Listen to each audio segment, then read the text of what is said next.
मैं भारत को भारत की मान्यताओं के आधार शीर्ष पर फिर से खड़ा करना चाहता हूँ। मैं उस काम में लगा हूँ, उस काम में लगा हूँ, उस काम में लगा हूँ। फिर एक और जानकारी मैं आप लोगों को देने के लिए चाहता हूँ। आप लोगों के सम्मुख मैं अपनी बातों को रखने के लिए चाहता हूँ, आप लोगों के सम्मुख साझा करने के लिए चाहता हूँ, जो कि ये प्रस्तुत हर देशवासी को जड़ से हिला देने के लिए काफी होंगे। तो प्रस्तुत क्या है? राष्ट्रीय गान। राष्ट्रीय गान को लेकर जो कि हर देशवासी को, छोटे बच्चों, बड़े बच्चों, यहाँ तक कि बूढ़े तक की राष्ट्रीय गान के बारे में सभी को जानकारी होना, छोटे से लेकर बड़े तक को, ये जरूरी है। जब तक की जानकारी नहीं तब तक के लिए अधूरी। राष्ट्रीय गान क्या है? राष्ट्रीय गान का अर्थ क्या है? राष्ट्रीय गान किनके सम्मान में है? हम देशवासी जिनको राष्ट्रीय गान समझ रहे हैं, साधारण समझ रहे हैं, ये समझ रहे हैं कि ये जो राष्ट्रीय गान है, जन गण मन अधिनायक जय है, ये तो अपनी देश के प्रति है। हाँ, समझ तो रहे हैं, परंतु अकल से बाहर है। ये देश के सम्मान में है या फिर वो पाखंडी गोरा अंग्रेज जॉर्ज पंचम के सम्मान में है? बस इसी बात को लेकर मैंने सोचा, समझा, विचारा, क्यों ना राष्ट्रीय गान को लेकर अपनी देशवासियों के सम्मुख साझा किया जाए, प्रचार किया जाए। हकीकत क्या है, अपनी देश के प्रति हैं या फिर वो गोरा अंग्रेजों के प्रति, समझ में आ जाएंगे जब हम देशवासी ये राष्ट्रीय गान का एक एक शब्दों का अर्थ तोड़ेंगे, अर्थ समझेंगे, तो पता चल जाएंगे कि चाटुकार, चापलूसी करने वाले रविंद्रनाथ टैगोर आखिर किनके सम्मान में लिखा जनगण मन अधिनायक जय है? बस थोड़ी सी अपनी बुद्धि अकल को लगानी है, समझ में आ जाएंगे। हम देशवासियों ने जो भूल को करते हुए यहाँ तक आए हैं, अभी समय वक्त है सुधार में लाने की, सुधारने की, बच्चों को उस गोरा अंग्रेजों की चापलूसी से छुटकारा दिलवाने की। खुद गा रहे हैं और बच्चों को भी गवा रहे हैं। अर्थों के बारे में दूर दूर तक पता नहीं, जो जानता भी है वो इग्नोर कर देते हैं, टाल देते हैं, अंधे बन जाते हैं। उनको पता है एक ये राष्ट्रीय ही गान नहीं, जितना की नौकरियां है ना, शिक्षा है ना, संस्कृति है ना, कल्चर है ना, जो वर्तमान समय में उपलब्ध है, ये तो गोरा अंग्रेजों का ही है। किनका किनका विरोध अगर करूंगा तो फिर हमारी जो वर्दी है, नौकरी है, शिक्षा है, वो सब खत्म। हाँ, हम जो बैठे बैठे जनता को लूट कर खा रहे हैं, ये खत्म, लूट के अंधे खत्म हो जाएंगे। तो इस बात को लेकर भी विरोध नहीं करते हैं, सही जानकारी समाजों को नहीं देते हैं। जो कुचले हुए हैं, दबे हुए हैं, वह तक पहुंचने के लिए ही नहीं देते हैं। खुद गा रहे हैं, औरों को भी गवा रहे हैं। तो कम से कम दबे दबाई को ऊपर निकालो ना, उनको बताओ ना, सही जानकारी दो ना कि आखिर राष्ट्रीय गान किनके सम्मान में है, किनके सम्मान में लिखा गाया गया। आखिर रविंद्रनाथ ठाकुर ने, टैगोर ने किनके सम्मान में लिखा गाया? सही जानकारी समाजों से क्यों नहीं साझा करते हो?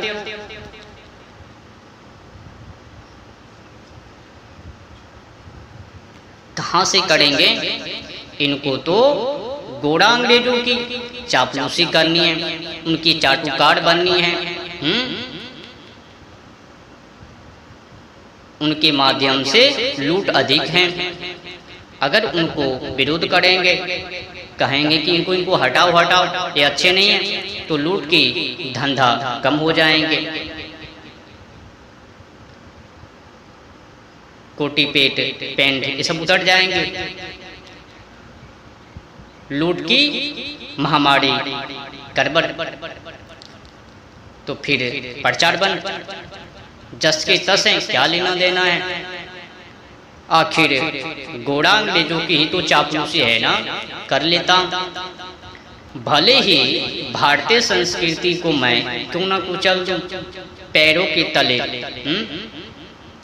भारतीय संस्कृति को ये नौकरी करने वाले, वर्तमान समय की शिक्षाओं को पढ़ने वाले, हाँ, अपनी संस्कृति को कुचल सकते हैं, परंतु वो गोरा अंग्रेजों की संस्कृति उनको नहीं कुचल सकते हैं। अपनी मातृभूमि से गद्दार कर सकते हैं, परंतु उनकी मातृभूमि से गद्दार नहीं। तो इन लोगों को वो गोरा अंग्रेज चाहिए। उनकी कानूनी व्यवस्थाएं, संस्कृति, कल्चर, व्यवहार, खान पान, रहन सहन इत्यादि विशुद्ध कुकर्म वो चाहिए। तो चापलूसी उनकी चढ़-बढ़ करते हैं। लूट की बमबारी ये होनी चाहिए ना। फिर वो जो औलाद हैं उनको भी उन्हीं में शामिल करनी है। अंग्रेजों की चापलूसी करवानी है, उनकी चाटुकार बनवानी है। जिस प्रकार से रविंद्रनाथ टैगोर उन्हीं प्रकार से, उन्हीं की तरह, उन्हीं के माध्यम, उन्हीं की जैसे अपनी बाल बच्चों को, खुद तो हूँ, औरों को, अपनी बाल बच्चों को भी गवाऊंगा, उनकी चाटुकार करवाऊंगा। तो इस बात को लेकर सही जानकारी समाजों से साझा नहीं करते हैं। वर्दी चाहिए, ये बिकने वाले हैं। मातृभूमि के साथ खिलवाड़ करने वाले गद्दार, देशद्रोही। और ये जो धर्म गुरु हैं ये क्या कर रहे हैं? इनको तो अकल होनी चाहिए, ये गड़बड़ है। हड़बड़ में लिखा गया ये गड़बड़ राष्ट्रीय गान है। आखिर राष्ट्रीय गान जॉर्ज पंचम के सम्मान में लिखा गाया गया। उनकी चापलूसी, चाटुकार मैं क्यों गवाऊं औरों से? हमें तो विरोध करनी चाहिए, परंतु धर्म गुरु भी अपने मुंह को बंद कर ली, हाथ पे हाथ धरकर बंद हो गए। और फिर कहते हैं बंद होकर जो हो रहा है सो अच्छा हो रहा, जो आगे होंगे वो भी अच्छे ही होंगे, देश बर्बाद होंगे वो भी अच्छे ही होंगे, संस्कृति को लात तले कुचल देंगे वो भी अच्छे ही होंगे। कलयुग है, कलयुग के नाम पर थोप दी, धर्म के नाम पर थोप दी, समाजों को, भक्त श्रद्धालुओं को नपुंसक बना रहे। क्या है इनकी साजिश? जब भारत से गोरा अंग्रेज मर गए, मिट गए, चले गए, तो फिर उनके साथ साथ अंग्रेजियत भी मरनी चाहिए, चले जानी चाहिए। वो चले गए, परंतु उनकी अंग्रेजियत वो नहीं गए। मतलब क्या? ये आजादी अधूरी आर्थिक रूप से मिल गई, मानसिक रूप से आजादी मिली ही नहीं। 98% उन्हीं की व्यवस्था, उन्हीं की संस्कृति, कल्चर, खान पान, रहन सहन, कपड़े लत्ते, कानून, शिक्षा। तो फिर अपनी देश की क्या? यही 2%। तब तो गड़बड़ है भाई। मिट्ठू म्याऊं ये धर्म गुरु भी सरकार से कर रहे हैं, काला अंग्रेजों को सपोर्ट कर रहे हैं। तो आगे की कहानी को समझ लो संकेत मात्र से। ये धर्म गुरु कहाँ पे सोए पड़े हुए हैं? धर्म के नाम पर, भगवान के नाम पर क्या कर रहे हैं? जब इन लोगों से विदेशी कल्चर भारत से मिट नहीं रहे हैं, गोरा अंग्रेज चले गए, मर गए, डर भी नहीं है, तो पर भी गोरा अंग्रेजों की कल्चर संस्कृति को भारत से मिटा नहीं पा रहे हैं, तो समझ लो एक क्या करवा रहे हैं, बस समाजों को नपुंसक बनाने की तैयारी। इनको भी उन्हीं की तरह, रविंद्रनाथ टैगोर की तरह नपुंसक चाटुकार बनने हैं, औरों को भी बनानी है। तो भैया समझ लेना, आप जो भी उनसे सीखोगे ना, तो देशद्रोही, मातृभूमि के साथ गद्दार करने वाले देशद्रोही, तो गोरा अंग्रेजों के चापलूसी चाटुकार करने से बचिए, खुद बचिए और अपनी बाल बच्चों को भी बचाइए, औरों को भी बचाइए। ये दायित्व कर्तव्य हर देशवासी को है, ये फर्ज है, मिटाना ही पड़ेगा। गुलामों की प्रतीक उनको मिटाना ही पड़ेगा, हर देशवासी को। अब ये नहीं कि मैं उनकी गुलामी हूँ, उनके माध्यम से नौकरी ये प्राप्त हैं तो फिर नौकरी जाएंगे, चले जाने तो चले जाने, नहीं लेने तो नहीं लेने, परंतु अपनी भारतीय संस्कृति सभ्यता को बचानी है। नौकरी चले जाए तो चले जाने दो, भारतीय संस्कृति ये मिटनी नहीं चाहिए, विदेशी कल्चर अपनी देशों में ढोकनी नहीं चाहिए। एक ख्याल स्मरण हर भारतवासी को होनी चाहिए, करनी चाहिए, मंथन करनी चाहिए। देश से बढ़कर, राष्ट्र से बढ़कर कोई धर्म नहीं है। राष्ट्र को खोखले होने से बचाइए और गुलामी की हर प्रतीक को मिटाइए, भारत से मिटाइए। जब गोरा अंग्रेज भारत से चले गए हैं तो फिर उनकी हर गुलामी की प्रतीक उनको भी मिटाइए। तो आइए हम समझते हैं राष्ट्रीय गान के बारे में हकीकत सच्चाई क्या है। रविंद्रनाथ टैगोर की द्वारा लिखित राष्ट्रीय गान सच्चाई में क्या है, तो प्रस्तुत करते हैं। तो पहली पंक्ति, जन गण मन अधिनायक जय है। अब अधिनायक जय है कह रहे हैं, किनको कह रहे हैं? रविंद्रनाथ टैगोर किनको कह रहे हैं? सीधी सी बातें हैं, जॉर्ज पंचम अंग्रेजों को कह रहे हैं कि हे जॉर्ज पंचम, आप हमारे देशों की, यहाँ की जनों के, गणों के, मनों के अधिनायक हो, आपको जय है। रविंद्रनाथ टैगोर लिख रहा है जॉर्ज पंचम के सम्मान में कि हे जॉर्ज पंचम, आप तो यहाँ के, हमारे देश के जनों के, गणों के, मनों के अधिनायक हो, आपको जय हो। लिखित है ना पहली पंक्ति, जन गण मन अधिनायक जय है। इनका अर्थ ये है कि हे जॉर्ज पंचम, आप हमारे देश के जनों के, गणों के, मनों के अधिनायक हो, आपको जय हो, आप सुपर बॉस हो। हाँ, अधिनायक हो, यहाँ का खलनायक हो, आपको जय हो, ये अर्थ है।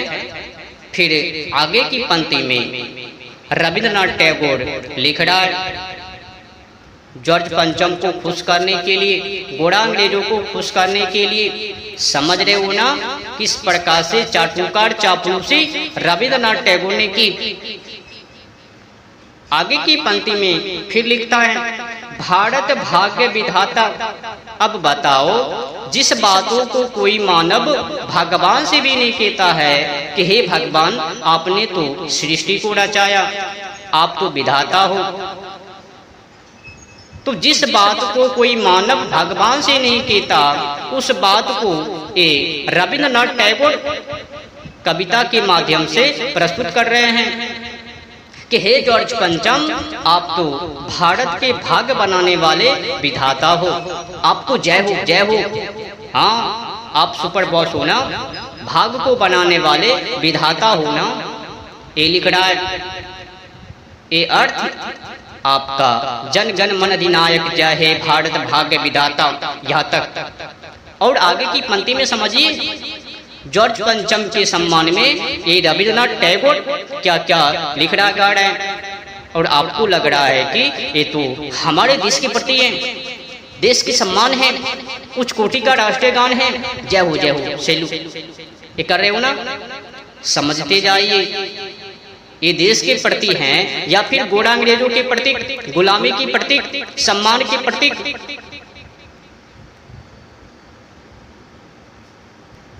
तो आगे की कहानी समझिए। फिर आगे की पंक्ति में लिखती है, पंजाब सिंधु गुजरात मराठा तराविल उत्कल बंग विंध्य हिमाचल यमुना गंगा उच्छल जल तरंग तब शुभ नामे जागे तब शुभ आशीष मांगे गाहे तब जय गाथा। हाँ, जॉर्ज पंचम के सम्मान में जॉर्ज पंचम को खुश करने के लिए रविन्द्रनाथ टैगोर लिख रहा है कि हे जॉर्ज पंचम, आप जो जिस 8 राज्य को पूरी तरह से गुलाम की हो ना, वहाँ की जनता, वहाँ के वासी, वहाँ के क्षेत्र के वासी आपसे आशीष मांग रहे हैं, शीश झुकाकर आपके बारे में गा रहे हैं गाथा। ये अर्थ आपका है राष्ट्रीय गान का। फिर आगे लिख दिया रविन्द्रनाथ टैगोर ने, जनगण मंगलदायक जय हे। हाँ, हे जॉर्ज पंचम, आपको मंगल है। हाँ, मंगल करने वाले आपको मंगल है, भारत भाग्य विधाता। उल्टी फुल्टी कर दी रविन्द्रनाथ टैगोर ने। फिर लास्ट में लिख दी जय हे, जय हे, जय हे, जय हे, जय हे, जय हे। भागो। सम्मान इस प्रकार से रविन्द्रनाथ टैगोर ने गोरा अंग्रेजों की जॉर्ज पंचम को कर दी। एक कहानी हर देशवासी को जानकारी होनी चाहिए। ये जो भयानक अपराध है ना, हम देशवासियों के माध्यम से ये अपराध गलती सुधार में लानी चाहिए और बच्चों को सही शिक्षा देनी चाहिए। गुलामी की प्रतीक कोई भी शिक्षा को, विवेक को, बुद्धि को, ज्ञान को, वाचन को, सभ्यता को नहीं देनी चाहिए। अपनी संस्कृति को कुचलने के लिए, मातृभूमि के साथ गद्दार करने के लिए, देशद्रोही बनने के लिए उतावले हो, मारते जा रहे हो, हत्या करते जा रहे हो अपनी संस्कृति सभ्यता को, और वो पाखंडी उनकी संस्कृति को ग्रहण कर रहे हो। तो फिर किस बात की? तुम भारतवासी का नागरिक हो, चले जाओ वहीं पर आना। जो देशवासी भारत की भलाई नहीं सोचेंगे, भारतवासियों के लिए भलाई नहीं सोचेंगे, तो फिर उनका अधिकार क्या है? उनकी प्रकाष्ठा क्या है? उनकी सभ्यता क्या है? उनकी मान सम्मान प्रतिष्ठा क्या है? समझ लो, जो गोरा अंग्रेजों की सम्मान करेंगे, उनकी चापलूसी चाटुकार करेंगे, क्या उनको भारत की नागरिक कहा जाएगा? जिनको जानकारी नहीं है वो तो कहेंगे अच्छा है, बेहतर है, यही सब चलता है, ये भोग विलास, काम वासना, ये सब बेहतर। जिनको जानकारी नहीं है, हकीकत नहीं है, जो सत्य से, धर्म से, अध्यात्म से, संस्कृति से, अपनी भारतीय संस्कृति से, कल्चर से दूर पड़े हुए हैं, उनकी मनों में इस प्रकार की बातें आते रहते हैं। क्या लेना देना है राष्ट्र से, धर्म से, संस्कृति से? हमें तो लेना देना है विदेशी कल्चरों से, विदेशी संस्कृति से, गोरा अंग्रेजों की चापलूसी से, गोरा अंग्रेजों की नौकरी से, गोरा अंग्रेजों की शिक्षा, विधि विधान, कानून से।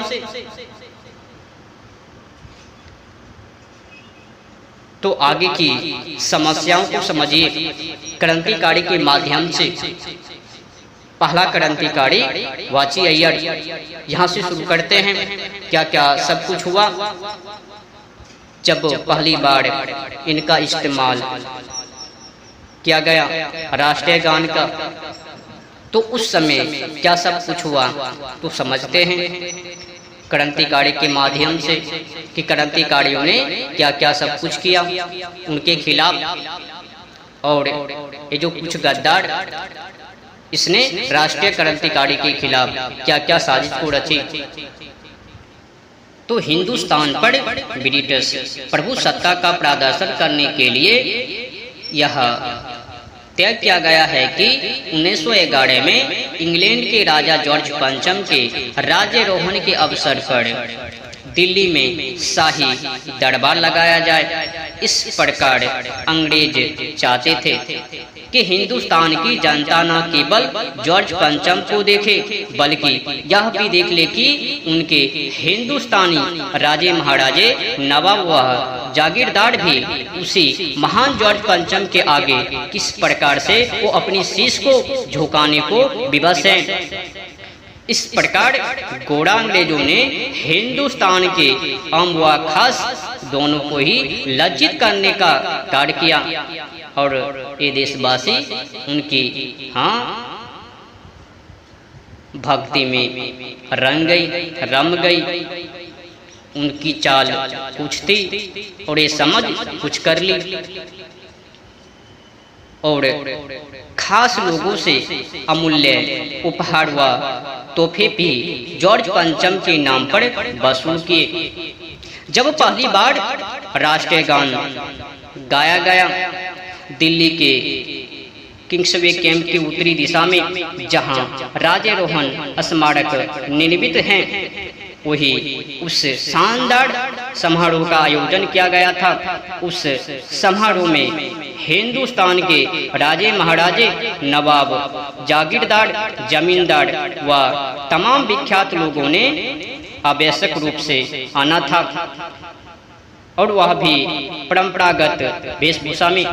निश्चय ही उस समय हिंदुस्तान अंग्रेजों का सबसे कमाऊ उपनिवेश था, लेकिन हिंदुस्तान में भूखमरी थी, अशिक्षा थी, बीमारी थी, शोषित थी, और प्रति व्यक्ति आयु महज 23 वर्ष की ही थी। रविंद्रनाथ ठाकुर ने जन गण मन अधिनायक जय हे गीत को प्रथम बार जॉर्ज पंचम के सम्मान में प्रस्तुत किया था, लिखा गया था। गुलामी के प्रतीक इस गीत को बाद में राष्ट्रीय गान माना गया।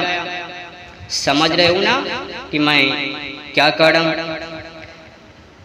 तो इस बारे में काफी कुछ लिखा जा चुका है कि गुलामी के प्रतीक गान को राष्ट्रीय गान क्यों बनाया गया। रविंद्रनाथ ठाकुर ने जो राष्ट्रीय गान को लिखा अंग्रेजों के सम्मान में, उनकी चापलूसी चाटुकार में, उस गान को राष्ट्रीय गान आखिर क्यों बनाया गया? सत तो है, 100% सत है। कड़वा लगने वाले को कड़वा तो लगेगा ही, तीखी तो लगेगा ही, कि मिर्ची तो लगेगी ही। यह एक कड़वा सत्य था कि फिरंगी हिंदुस्तान की समृद्धि का दोहन करके इंग्लैंड को खुशहाल बना रहे थे और हिंदुस्तानियों के खून की आखिरी बूंद को भी निचोड़ लेना चाहते थे। किंतु जॉर्ज पंचम को दिल्ली में बुलाकर जिस प्रकार भव्य समारोह करके दुनिया पर यह जताया गया कि उन्होंने हिंदुस्तान को अपना उपनिवेश बनाकर हिंदुस्तानियों पर एहसास किया है, फुसलाने की महज इस तरीका से कुछ गद्दारों ने, देशद्रोहियों ने कुछ बुजुर्ग आज के भारतवर्ष को देखकर यह कहते हैं कि इससे तो अंग्रेजों का ही राज अच्छा था। वही हिंदुस्तानियों को शिक्षित कर रहे थे, उन्हें सभ्य दुनिया के तौर तरीके सिखा रहे थे। हिंदुस्तानी भी अंग्रेजी हुकूमत से खुश थे कि उन्हें न्यायपूर्ण शासन मिला है। लोग मानते थे कि अंग्रेजों का राज उनकी खुशकिस्मती थी। कोई मर्जी से राजा की दीर्घ आयु का कामना करते थे। हिंदुस्तानी कौम को गुलामी की स्तुति करने वाली कौम बताया गया। यह दुरंगी नीति का प्रकाष्ठा थी। यह सच है कि भय के बिना प्रीत नहीं होती। अंग्रेजों का भय ही था कि लोग अपना धर्म त्याग कर ईसाई बन रहे थे, क्योंकि जीने के लिए यही शर्त बाकी थी। तो उन लोगों के लिए ऐसा लोग यह प्रचार भी करते थे कि धर्म परिवर्तन के पश्चात वह खुश हैं, क्योंकि उनका आध्यात्मिक विकास हुआ है। लोग अंग्रेजी भाषा के मुरीद हो गए थे। अपनी संस्कृति को भूलकर फिरंगियों की संस्कृति में रंग गए थे। उनकी चापलूसी करना, चाटुकार करना शुरू कर दिए थे। अंग्रेजों की राजभक्ति का शपथ उठाकर वह अपनी मातृभूमि के खिलाफत करने में गर्व अनुभव कर रहे थे। महज 30 रुपये की महामारी पगार पर वे देश के दुश्मन बन गए थे। इसके के लिए वे किसी भी रिश्ते की हत्या कर सकते थे। यह वाकई शर्मनाक स्थिति थी कि अपने देश में ही अपने ही लोग अंग्रेजों के कर्मचारी बन जाने के बाद अन्य किसी भी रिश्ते से उस अंग्रेज मालिक को ही बड़ा मानते थे। बेशक यह 10% लोगों को ही स्थिति थी, और उन 10% गद्दारों के कारण ही अंग्रेजों का राज भी कायम था। शेष 90% जनता तो शोषित थी और दबी कुचली हुई थी। इन्हीं में से बगावत के स्वर भी फूटते थे। 1857 की क्रांति भी ऐसे ही लोगों द्वारा की गई थी। इस प्रकार की स्थिति में यदि जॉर्ज पंचम का यह राज दरबार शांतिपूर्वक पूर्ण हो जाए तो यह अंग्रेजी दावा सच साबित हो जाता है कि हिंदुस्तानी उनके सुशासन में खुश हैं और उन पर गुलामी लादी नहीं गई है। अंग्रेजी हुकूमत का वे स्वेच्छा से गुणगान करते हैं। क्रांतिकारियों की पांडुचेरी में एक मंत्रणा हुई। उसमें बंगाल व दक्षिण भारत के नौजवान इकट्ठे हुए। विख्यात तमिल कवि सुब्रमण्यम भारती भी उसमें शामिल हुए।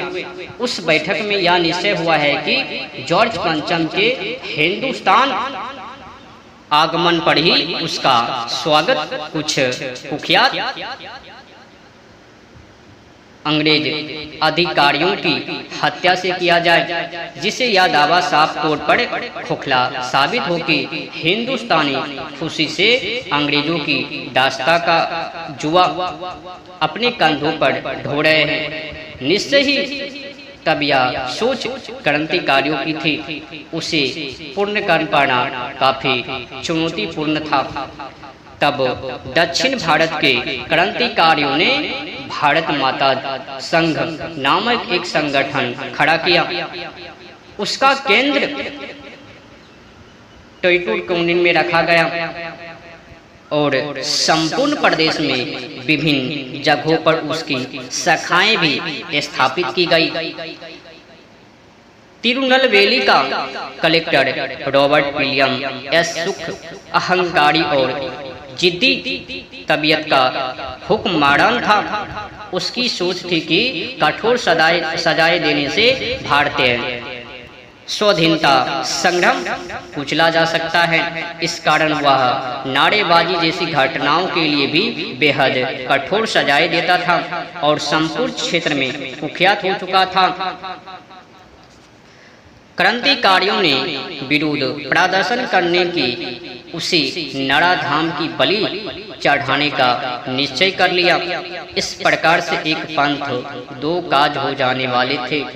एक निर्दयी गोरे से मुक्ति मिल जानी थी और ब्रिटिश हुकूमत को नकारे जाने का रक्त रंजित साक्ष्य भी पेश कर दिया जाना था।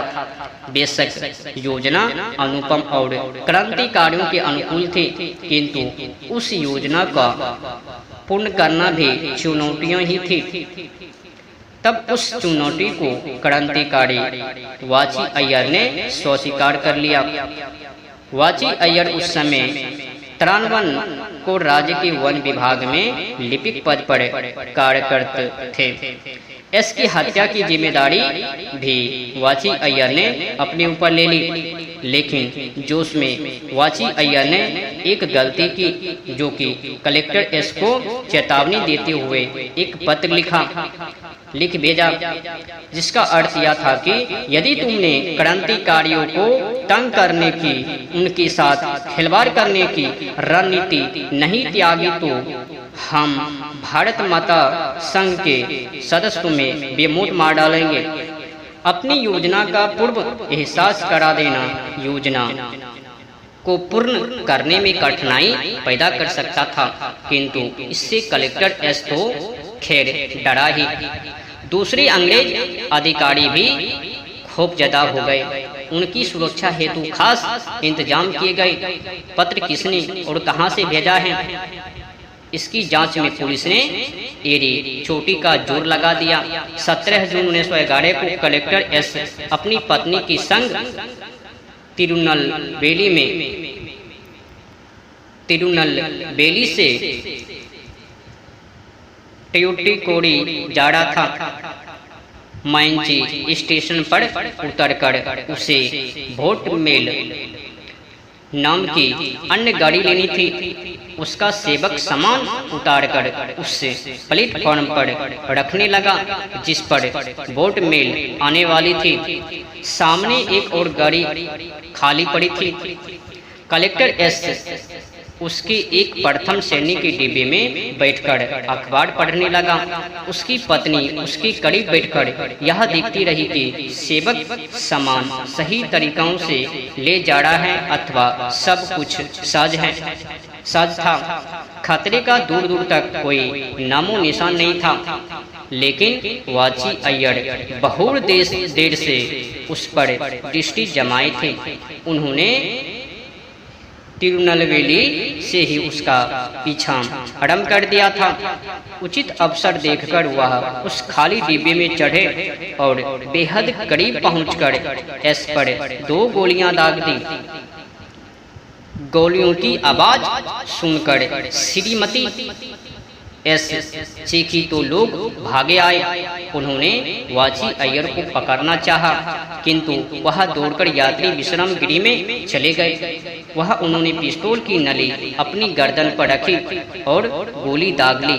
तुरंत ही मृत्यु हो गई। जैसे जीवन का मकसद पूर्ण करके जिंदगी को प्रसन्नता से अलविदा कहा हो।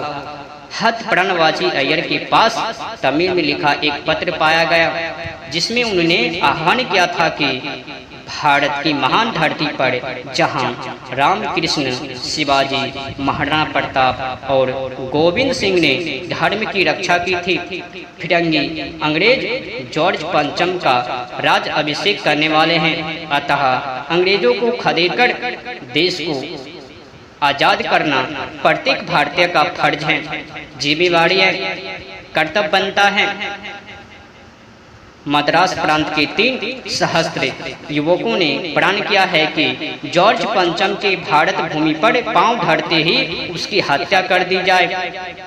उन 3 सहस्त्र युवकों में से सबसे सामान्य युवक वाची अय्यर कलेक्टर एस को मौत के घाट उतारकर इस आह्वान का प्रथम चरण पूर्ण कर रहा है। इस प्रकार वह जिंदगी को ही नहीं, अपनी मृत्यु को भी एक मकसद दे रहा है। जाहिर है कि उस आह्वान पत्र में अंग्रेजों को सिहरने पर मजबूर कर दिया होगा, किंतु ताकतवर शख्स जब लालच से नियंत्रित होता है तो वह अपने विवेक को भी नहीं सुनता है।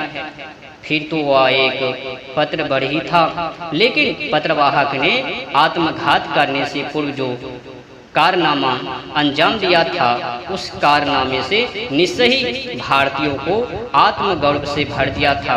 मृतक के पास से भिखाजी कामा मदाम का पेरिस से प्रकाशित होने वाले पत्र वंदे मातरम की एक प्रति भी बरामद हुई थी। उस प्रति में दर्ज लेख के अनुसार किसी भी सभा में, किसी भी घर में, किसी भी रेलगाड़ी में, गिरजाघर या दुकान में जहां भी मौका मिले अंग्रेज को मार ही डालना चाहिए, चाहे वह अधिकारी हो या सामान्य नागरिक हो।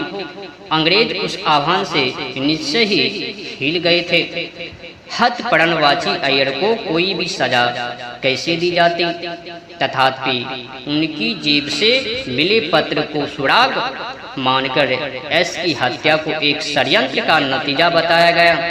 कत्ल अकेले वाची अय्यर ने किया था, तब पर भी शंकर कृष्ण अय्यर, नीलकंठ ब्रह्मचारी व दूसरे कई लोगों पर भी अभियोग चलाया गया और उन्हें पृथक पृथक समय की सजाएं भी दी गई।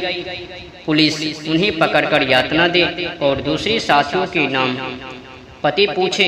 इस संभावना का शमन करने के उद्देश्य से वाची अय्यर ने खुद को गोली मार ली थी, ताकि अन्य क्रांतिकारी हमारी वजह से न पकड़ाए, उनकी फांसी ना हो, वो बच सके, तो खुद को गोली मार ली थी। उनमें अत्याचारी के खिलाफ युद्ध करते हुए प्राण देने की तो हिम्मत थी, किंतु पुलिस के द्वारा दी जाने वाली यातनाओं को सहन कर पाने का भरोसा नहीं था। उनको ऐसा लग रहा था कि कहीं पुलिस हमें जोर जबरदस्ती करके हमारी मुख को खुलवा ना ले। अगर खुल गई तो फिर गड़बड़ हो जाएंगे, वो सभी क्रांतिकारी पकड़े जाएंगे, फिर उनकी फांसी हो जाएंगी। तो सबसे बेहतर है मैं खुद को ही गोली मार लेता, ना रहेगी बांस ना बजेगी बौसली, हाँ सबूत को ही मिटा डालूं। सबूत मैं हूं तो फिर मैं अपने ही गोली ऊपर चला लेता हूँ, खुद को ही आत्मघात कर लेता हूँ। कम से कम वो सभी क्रांतिकारी बच सके। तो उनको बचाने के लिए वाची अय्यर ने खुद को गोली मार ली। उनकी कमजोरी दूसरे मित्रों को संकट में ना डाल दे, इस कारण उन्होंने उस आशंका को अपनी जिंदगी के साथ ही खत्म कर दिया। ये थी क्रांतिकारियों की संकेत। तो अब आप लोग समझिए कि आप किनकी गीत को गा रहे हो राष्ट्रीय गान के माध्यम से। जैसे कि मैंने आपको अर्थ भी बता दी, जनगण मन अधिनायक जय हे, भारत भाग्य विधाता, इनका अर्थ क्या होते हैं। अगर जानकारी को पाकर भी बातों को इग्नोर कर रहे हो, निकाल रहे हो, हाँ ध्यान नहीं दे रहे हो, तब तो भूल आपकी है, गलती आपकी है। और इस गलती का एहसास कभी आपको क्षमा नहीं की जाएगी। समय वक्त को बढ़ाते हुए की गई गलती अपराधी उनको सुधारो, सुधार में लाओ और अपनी मातृभूमि के साथ जो होने वाले घटना है उस घटना को रोको। मातृभूमि के साथ गद्दारी बनने से बचो। अपनी पराकाष्ठा का कायम बना के रखो। नपुंसक कायर की भांति कार्य को मत करो। गोड़ा अंग्रेजों की चापलूसी मत करो। देश देशें अपनी देश के लिए मर कट जाओ, वो मंजूर, परंतु गोड़ा अंग्रेजों की सम्मान के लिए कट मर जाना, ये तो नरक में भी जगह नहीं मिलेंगे। गोड़ा अंग्रेजों को